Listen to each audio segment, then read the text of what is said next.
different industry when you started, and it's evolved very differently.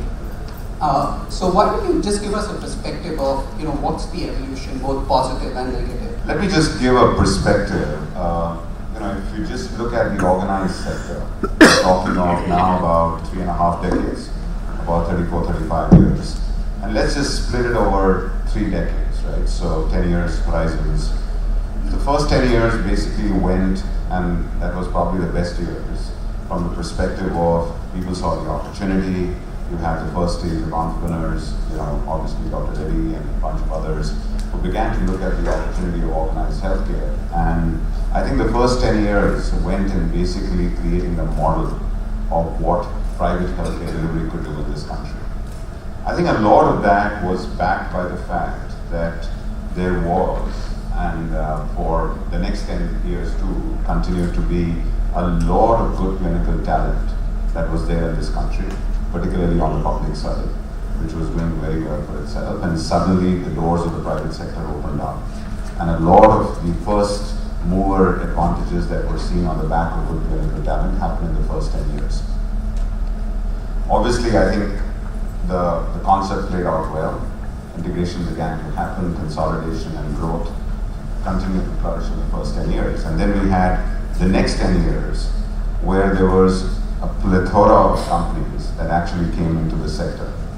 I think apart from the hospital side, what also began to grow was diagnostics businesses, right? And we saw a bunch of new diagnostic businesses ramping up very well over the 10-year time frame.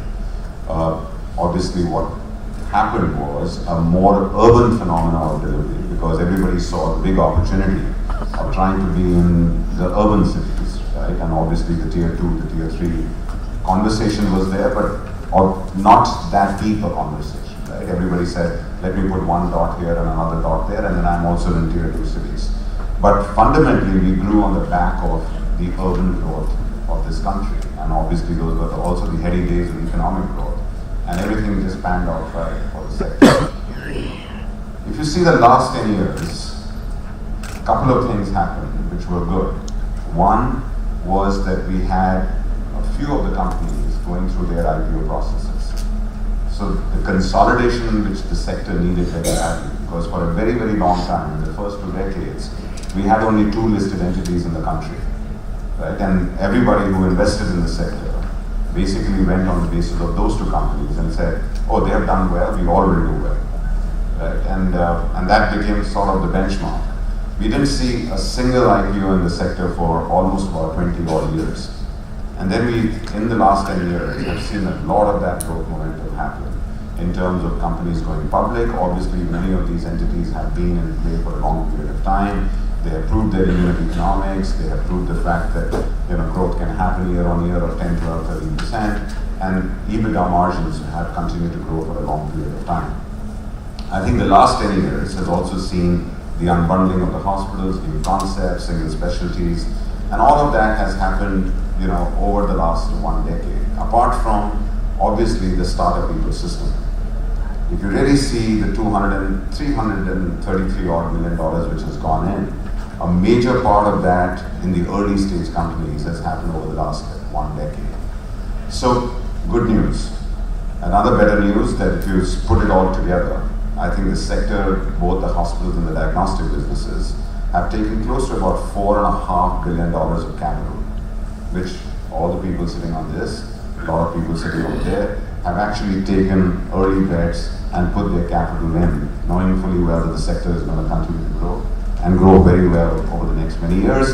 The great Indian story of demand-supply gap and everything that goes along with it. And suddenly we now realize that there's a massive course correction which is sitting in front of us. And I'm sure that the rest of the panel will have a lot of discussions on that. So it's been a great 3-decade run around the fact that this business is a viable business. This business can actually, and there are institutions which have demonstrated the 20% plus EBITDA margin. We will probably gravitate towards the 17-18 because of all the capital that is going in. And so there are those benchmarks that have sort of got established in the sector. I think what we see ahead of us are very challenging times. I wouldn't really say it in an undertone that these are challenging times, because if this sector doesn't think about making a course correction and making a change, there is going to be a lot of challenge that the sector is going to face. And I think just going on the back of that there is a massive demand, and so you just create infrastructure and everything will happen, will not work here anymore. In fact, gone are days where you could just open the hospital and say, you put in more beds and everybody would come in. Now you open beds and nobody comes in. Right? So you look at all the hospitals which have got started over the last couple of years, and everybody has faced occupancy challenges in the first 24 months. Why? And I think that's the question that we need to ask ourselves. That are we ready to see this new era and the next 10 years where it is going to be a lot more challenging for all of us to really make sure that healthcare really delivers its unit economics in this country. So I think you've got to step back and say, look, what is the gap that we as an industry, the capital providers provided at the time that Vishal was talking about 10 years ago, the path that Fortis and Apollo showed where that there is a viable model. What that showed was there was a demand side, but there was no supply side, because in India, as we all know, that the public sector hospitals are not ones where the high quality of clinical treatment is provided. So our industry stepped in as the capital providers, and when you think about what is the right cost of capital that one should be looking for in a sector which has the risk that you mentioned, but also has secular demand, right?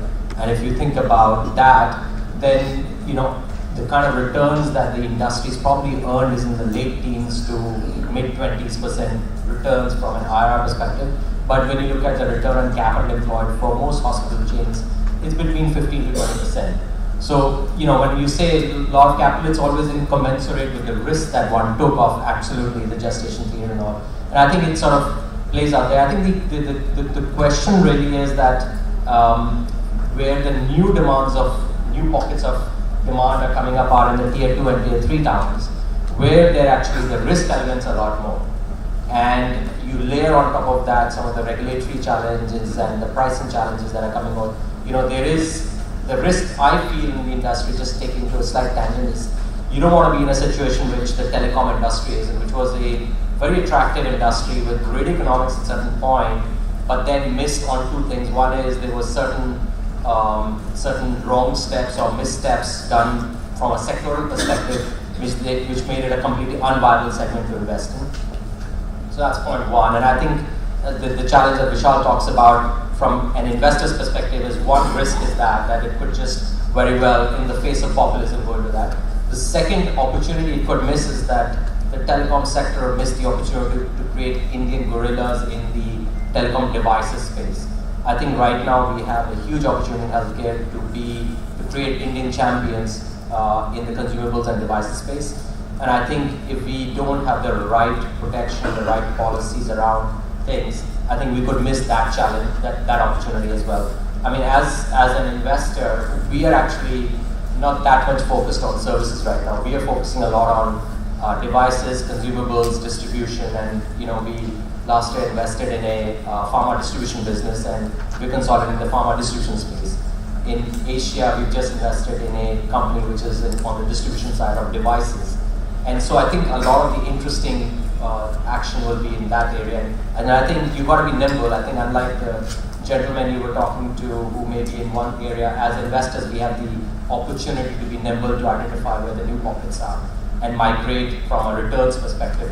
Look, for context, we have a number of single specialty investments: eye care, maternity, orthopedics, in tier 2, tier 3, hospitality, and so on and so forth. I think the underlying thesis of single specialty, or in my view of any business, is what is your demand side differentiation and what is your supply side differentiation. And I think for single specialty, the demand side differentiation, for reasons that people mentioned, is that the super specialty hospitals are not catering to certain single specialties, because ultimately in a hospital you make money on cardio, you make money largely on surgeries and inpatient, and cardiology, neurology, oncology, these are largely the main drivers. So eye care gets neglected, maternity gets neglected. I remember when we were having our children, had to pay a deposit 7 months in advance at the hospital, yet get a quad sharing room on the day of the delivery. So I think that has been the driver. I don't think that is changing. So while a number of things may be challenging about the sector, I think the fundamental that super specialty hospitals will never be able to cater to certain single specialties because it doesn't make sense from their business model perspective. That's not going to change.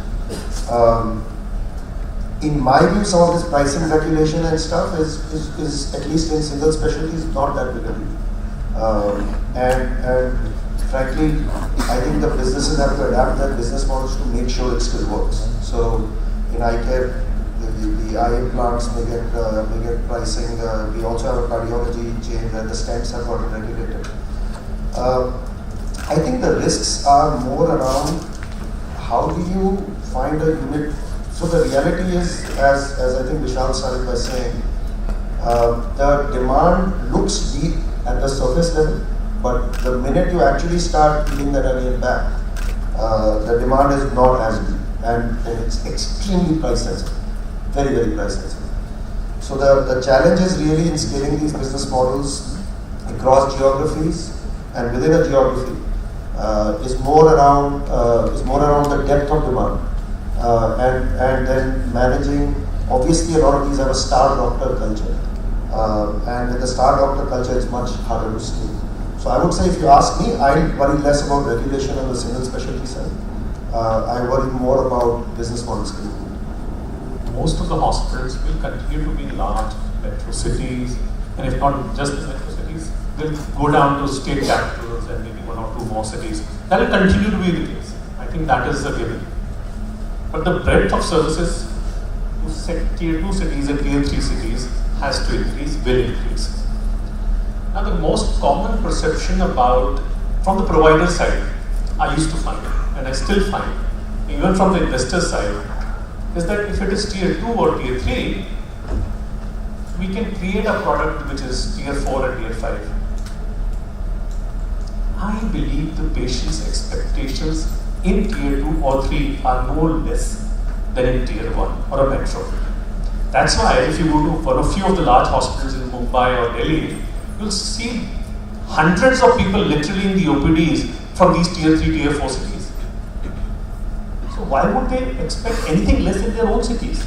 And I think that is one of those big myths that continue to be perpetuated. I remember I was one of the investors appointed a consultant to do a due diligence on us, and Darbhanga was the case study.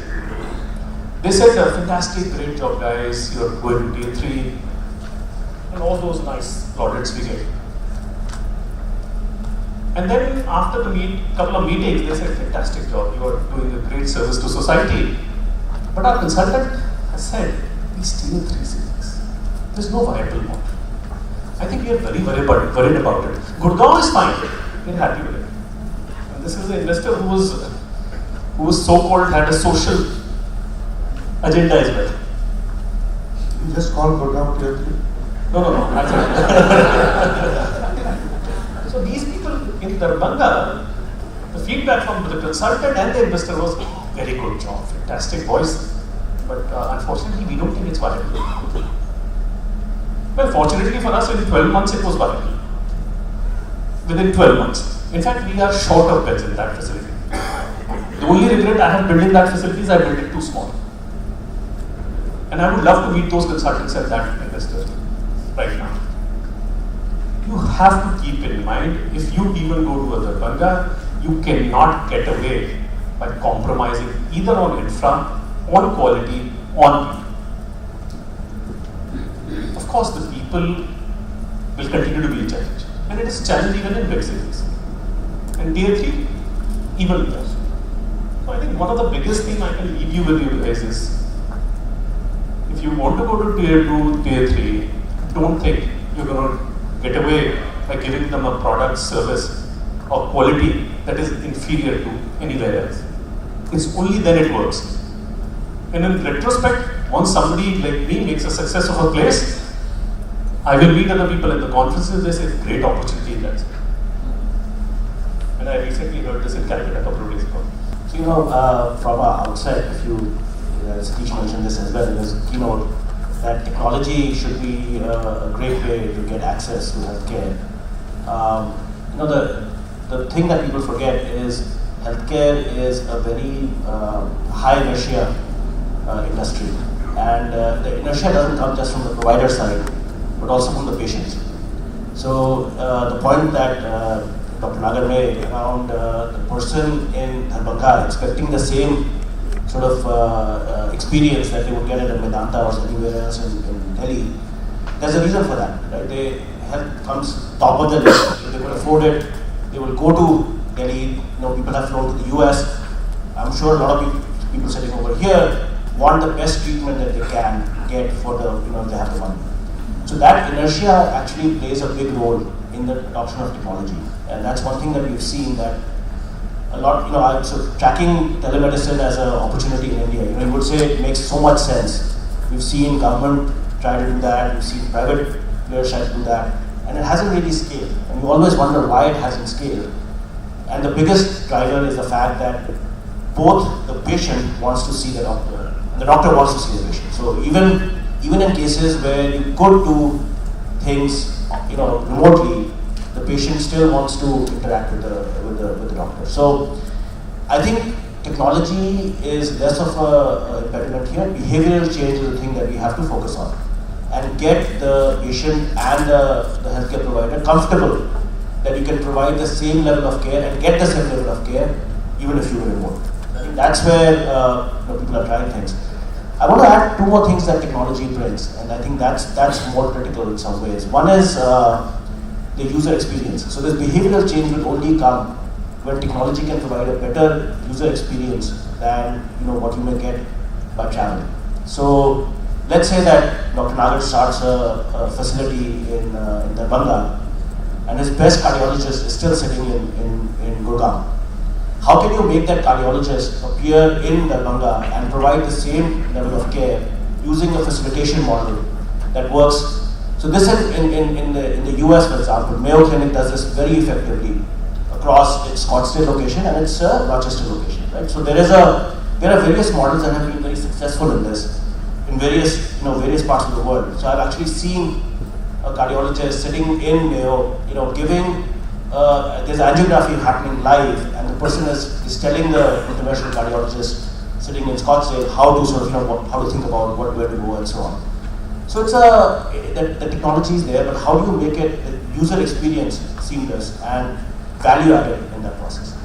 The third thing that technology does really well is with the advent of data, you can actually make processes much more efficient. So one of the companies that we've invested in is right now working with AIIMS. And the interesting thing that is happening at AIIMS is they have a 2.5-year waiting list for surgeries. And if you look at the capacity utilization, it's less than 70% in their OTs. So the question that is being asked is, you have capacity, why is it not getting utilized when you have this long waiting list? So demand is there, supply is there, it's a matching problem. That's where technology comes in, right? So I think there are various facets of technology that we are looking at from a healthcare perspective that we can bring into this market. I think thus far we have been focusing more on the patient side and the doctors and nursing side as we do with the companies. I think one, it has to do a lot with communication. Sometimes, like I think the earlier panelists also said, I think there is an impression that hospitals make a lot of money and they are making super big profits. I think one, in terms of just communicating, what we have done is within our system, with the doctors, we communicate in terms of this is how what we're doing, this is how our clinical goes. I think that brings in a lot of, at least that a little bit of that trust deficit is bridged between us and the doctors. They realize that this is a costly business, there are costs that goes into it. It's not just about what a patient gets, what a patient pays and what a doctor is making, and that's not the only difference, and there are other things to be taken care of. And the same goes with everyone else. I think that's an extremely important thing. Second, on the patient side, slightly diverging from your topic, it hurts. I think healthcare, when it is a super specialty or when it's a critical illness, it hurts in terms of the one-time cost that they face.